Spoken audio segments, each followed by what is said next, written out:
A paz do Senhor para todos os nossos irmãos e irmãs, todos aqueles que se encontram escrito, né? E que está chegando ao alcance essas palavras, né? Essa palavra de Deus para você. E você que está inscrito, né? E compartilha, fazendo um favor, né? Compartilhando. E também todos os vídeos, curtindo, né? Os vídeos que fica do seu lado esquerdo, num joinha que tem, tá? E você que não é inscrito, escreve do lado direito ali. Ali escreve. E ajuda-se essa palavra a chegar a pessoas, amém? Que Deus possa abençoar a sua vida. Nós chegamos no quarto, né? Na quarta cortina, a quarta cor, de cor azul, né? Vamos aqui para Êxodo capítulo 27, verso 16.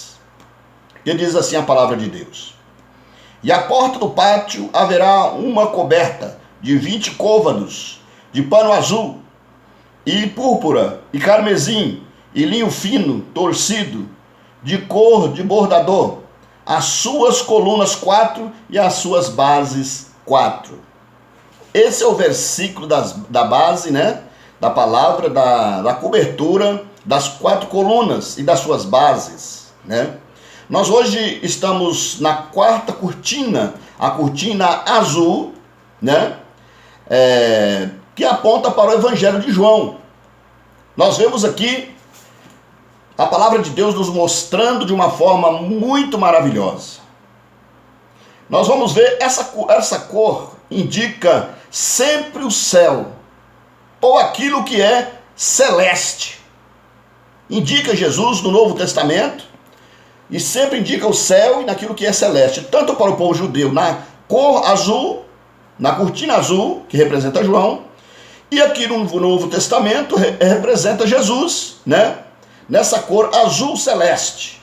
Vemos em João o evangelho do Filho de Deus, Jesus como Filho de Deus sempre, né? Sempre Filho de Deus. Então o evangelho de João aponta Jesus como o rosto de águia, né? Como o rosto de águia. A cabeça do evangelho de João é Jesus, apontando ele como o próprio Deus. Agora vamos ver a profecia aqui em Isaías capítulo 40, verso 9, que diz assim: olha bem: Tu, anunciador de boas novas a Sião, sobre um monte alto, tu, anunciador de boas novas a Jerusalém, levanta a voz e fortemente, levanta, não temas, e diz às cidades de Judá: eis aqui está o vosso Deus. O profeta Isaías profetizou sobre o próprio Jesus no livro de João, como o próprio Deus.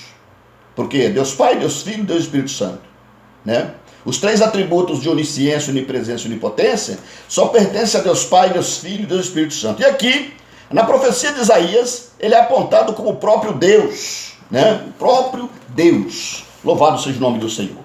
Isaías capítulo 40, verso 9, né?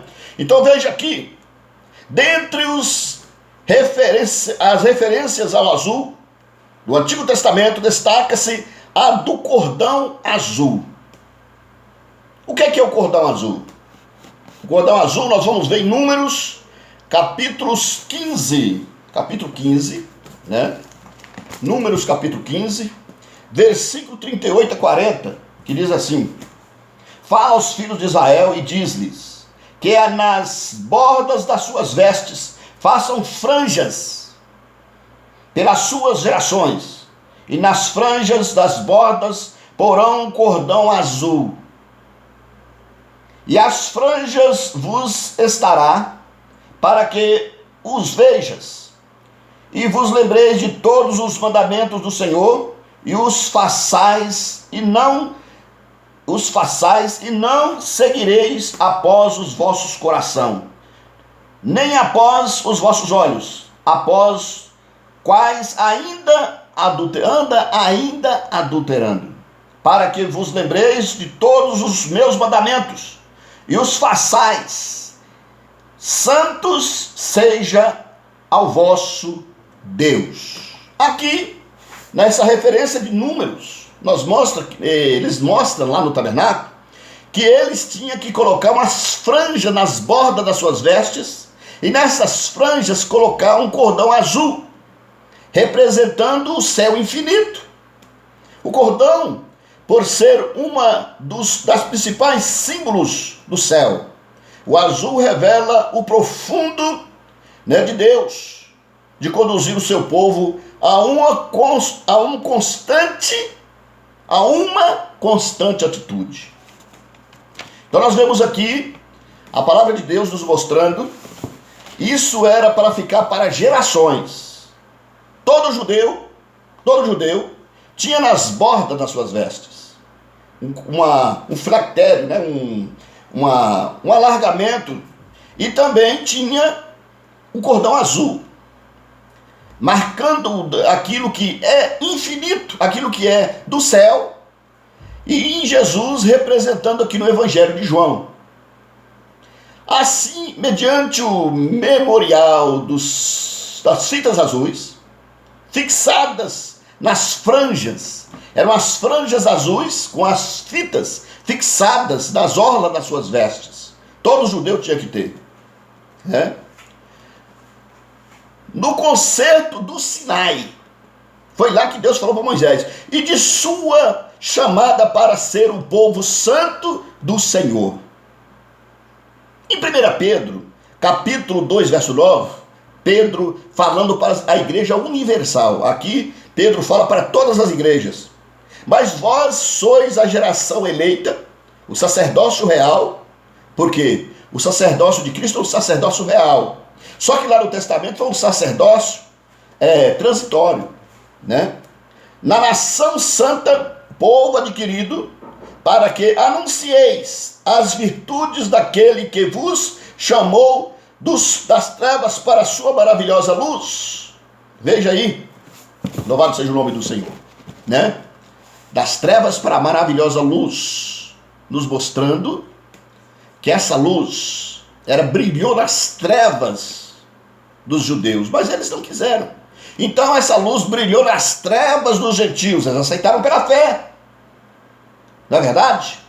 E nós vemos aqui, nós vamos chegar num ponto que você vai ver o que a palavra de Deus é tão linda e maravilhosa. Colossenses capítulo 3, verso 1 e 2 diz assim: portanto, se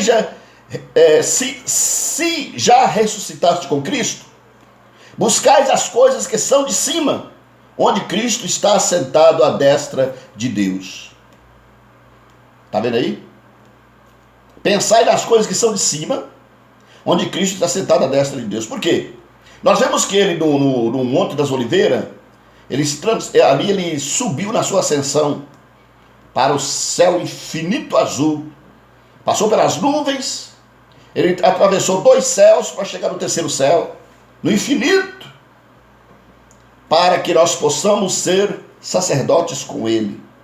Está vendo? Verso 2: pensai nas coisas que são de cima e não nas que são da terra, porque as que são de cima são eternas e as da terra são passageiras, São passageiras. E nós podemos ver aqui também uma profecia de Isaías 61, verso 10. Olha bem o que a palavra de Deus nos mostra: regozijai-me-ei muito no Senhor, A minha alma se alegra no meu Deus, porque me vestiu de veste de salvação, me cobriu com o manto de justiça, como noivo que adorna com atavios, e como noiva que se enfeita com as suas joias. Aqui nós vemos que alegra, olha bem, regozijai-me-ei muito no Senhor, a minha alma, está vendo?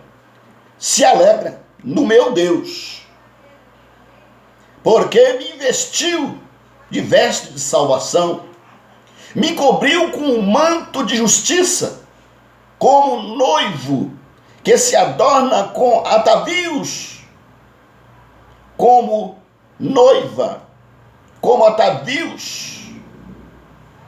Louvado seja o nome do Senhor. e como que se enfeita com as suas joias. Louvado seja o nome do Senhor. Então veja aí a profecia do profeta Isaías nos mostrando, né, o cumprimento lá no Novo Testamento em Jesus. E em nós também, na igreja também. Ele mesmo, ao instruir a ceia do pão e do cálice, disse: fazei isto em memória de mim. Fazei isto em memória de mim. Lucas capítulo 22, verso 19, diz assim, ó: e tomando o pão, e havendo dado graças, partiu e disse-lhe, dizendo: fazei isto em memória de mim. Partiu o pão e disse: fazei isto em memória de mim. Né? Em 1 Coríntios, capítulo 11, verso 24 e 25, olha bem: e tendo dado graça, o partiu e disse: tomai, comei, isto é o meu corpo, que é partido por vós. Fazei isso todas as vezes em memória de mim. Louvado seja o nome do Senhor. Verso 25: semelhantemente também, depois de cear, tomou o cálice, dizendo: esse cálice é o novo testamento no meu sangue. Fazei isso todas as vezes que o beberdes, em memória de mim. Louvado seja o nome do Senhor. Em memória dele. E aqui nós vemos que o povo de Israel caminhou pela sua trajetória. Caminhou por longos passos. Já faz mais de 2000 anos que Jesus morreu na cruz. Os irmãos vão ver que até na época de Jesus, eles tinham esse rito no meio deles. Só que eles eram um povo desagerado dessa parte, principalmente os fariseus. Olha bem, Mateus 23, verso 5. E fazem todas as bordas a fim de serem vistos pelos homens, pois trazem largos filactérios. Esses filactérios aqui são as franjas, né? E alargam as franjas das suas vestes. O que os fariseus faziam? Né? Eles alargavam aquelas franjas das orlas das suas vestes. Isso foi dado ordem para eles lá no Sinai, por Moisés. Deus, para eles ter uma marca, uma lembrança dos mandamentos do Senhor. Essas fitas azuis e essas franjas ficavam nas bordas, nas orlas das vestes, com aqueles cordão azul. Só que os fariseus, eles alargavam os seus filactérios. Eles exageravam naquilo que Deus mandou Moisés fazer com o povo lá no Monte Sinai. Para eles usarem, para testemunho de nunca esquecer dos mandamentos do Senhor. E esta palavra serve para mim e para você. Nós não podemos ser tradicionais naquilo que é costumes. Eles tinham esse rito, esse segmento. No Novo Testamento eles eram exagerados, os fariseus. Eles são exagerados nisso. E eles chegavam nas esquinas das ruas, além disso, colocavam aqueles sinetezinhos nas orlas das suas vestes e ficavam abanando as mãos. Eu pago o dízimo do cominho, eu pago o dízimo do hortelã, né, nas esquinas das ruas, para serem vistos pelos homens. Só que a igreja de Jesus, a qual nos mostra, né, que nós temos que ter, nós já temos o azul, nós já temos o carmesim, a púrpura, nós já temos a cor de sangue, porque Jesus cumpriu esses tipos nele, na cruz do Calvário. E ele, no último momento dele subir para o céu, para sentar ao lado direito de Deus, ele subiu, cumprindo todos os tipos nele. E se nós aceitamos ele, esses tipos, né, nós passamos a ser no antitipo que é Jesus. Nós passamos a fixar no antitipo que é Jesus. Nós passamos a estar no antitipo que é Jesus.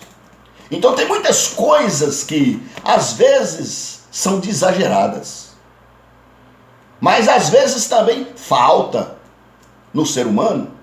Porque o homem de Deus, a mulher de Deus, ele tem que ser visto como uma pessoa diferente no meio de todos que se encontram no meio, né, das nossas gerações, no mar, que Daniel viu lá, o mar.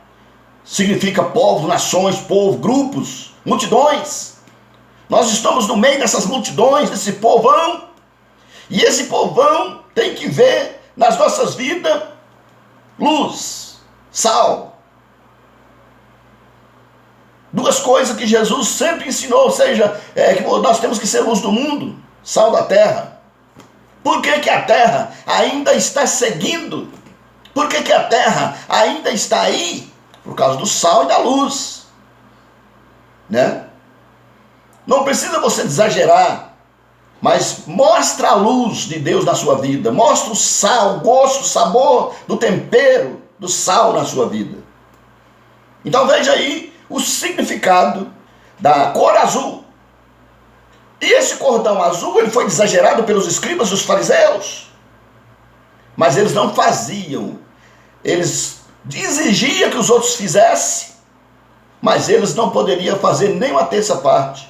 Eles coavam o mosquito e engoliam o camelo, exigiam dos outros, mas não faziam o que estava sendo exigido.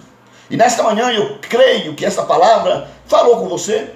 Você pode seguir aí as nossas instruções bíblicas, que você vai ser bem-aventurado em nome de Jesus. Esta é a palavra que eu estou transmitindo para você nesta manhã, que você seja abençoado em nome de Jesus. Amém? Vamos orar. Senhor nosso Deus e nosso Pai, em nome de Jesus, eu te peço nesta manhã que o Senhor possa abençoar essa irmã, esse irmão, essa pessoa que está, meu Deus, conectado às vezes, meu Pai, nesta palavra, que esta palavra possa falar no coração dele, no coração dela.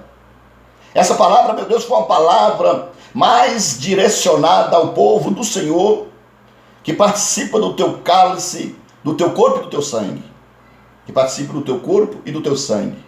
Senhor, continua dando vitória aos teus servos. Na verdade que existe muitos que estão alongando os seus filactérios espirituais, mas nós não podemos aumentar e nem diminuir aquilo que Deus permitiu para nós. Pai, em nome de Jesus, e eu te agradeço, te peço e te entrego nas tuas mãos o teu povo nesta manhã, em nome de Jesus. Amém e amém, Senhor Jesus.